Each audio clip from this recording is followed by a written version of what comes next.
Good morning, gurus. Welcome to another episode. Hope you're having a beautiful day. We're going to jump into დილა მშვიდობისა, გურუ. ამ შაბათ-კვირის განახლება მთლიანად ფოკუსირებულია ბიტკოინზე, როგორც მოკლევადიან, ასევე გრძელვადიან პერიოდში. ახლა ვაშენებ გრძელვადიან პოზიციას. ჩემი აზრით, გაყიდვის ან მოკლედ უკეთესი დრო იყო გასული წლის ოქტომბერში $126,000 ახლოს. თითქმის 2 წლის განმავლობაში განვიხილავდი შესაძლო ციკლის ტოპს განახევრებიდან დაახლოებით 560 დღის შემდეგ და ამ პერიოდში ბაზარმა პიკს მიაღწია. 360 days after the top is usually the bottom. So we have about 80 days left. So I'm going to show you in the technicals. We'll look at Bitcoin. წარსული ციკლები ვარაუდობენ, რომ ძირითადი ქვედა ნაწილი შეიძლება ჩამოვიდეს ზემოდან დაახლოებით 1 წლის შემდეგ. ისტორიული შედარებიდან გამომდინარე, შეიძლება დარჩეს დაახლოებით 80-დან 90 დღემდე. მე ვაჩვენებ 4 წლიანი ციკლის სქემას, ჩემს ამჟამინდელ გარიგებებს და შესაძლო ვადებს. გამოიწერეთ და ლაიქეთ და ჩართეთ შეტყობინებები. თუ ეს ნამუშევარი დაგეხმარებათ, გთხოვთ გაავრცელოთ მშვიდობა და დაიცავით ბუნება და ერთმანეთი.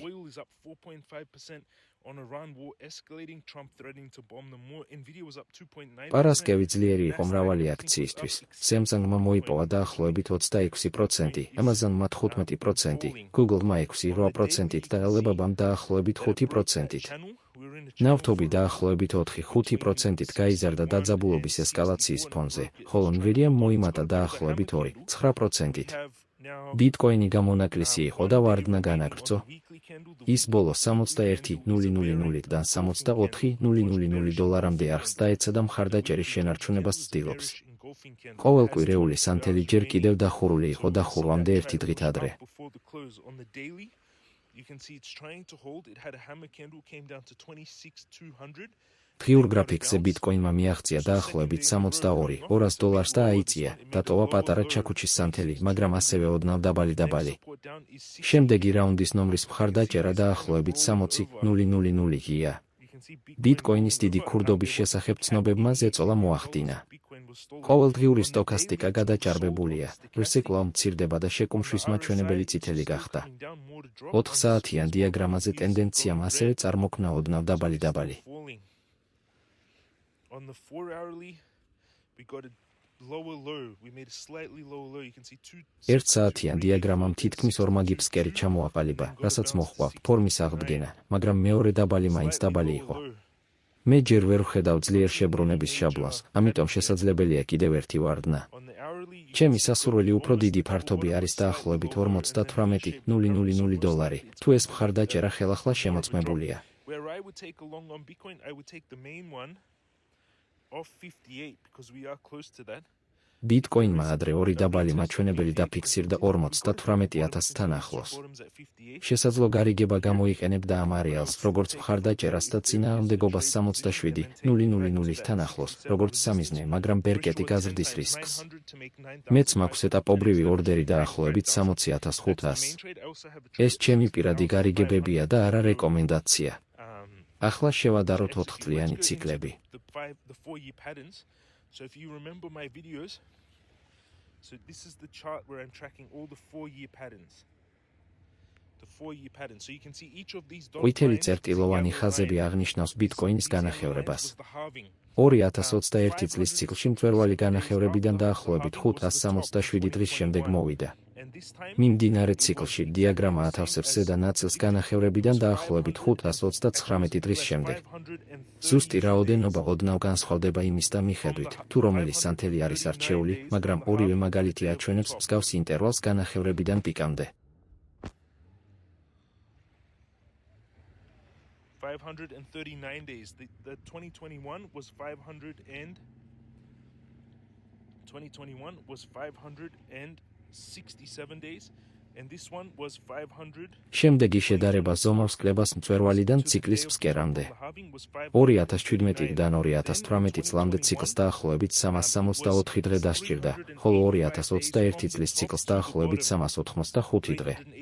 მსგავსი ერთწლიანი ინტერვალის გამოყენება უახლეს ზედა წერტილებზე მიუთითებს შესაძლო ბოლო ფანჯრისკენ 2026 წლის ოქტომბრის გარშემო. ეს არის ისტორიული ნიმუში და არა გარანტირებული თარიღი. Now, if we continue that pattern, 385 days, the top will be in October 2026, 1 year after the top the bottom will be in October 2026, exactly 1 year after the top was in.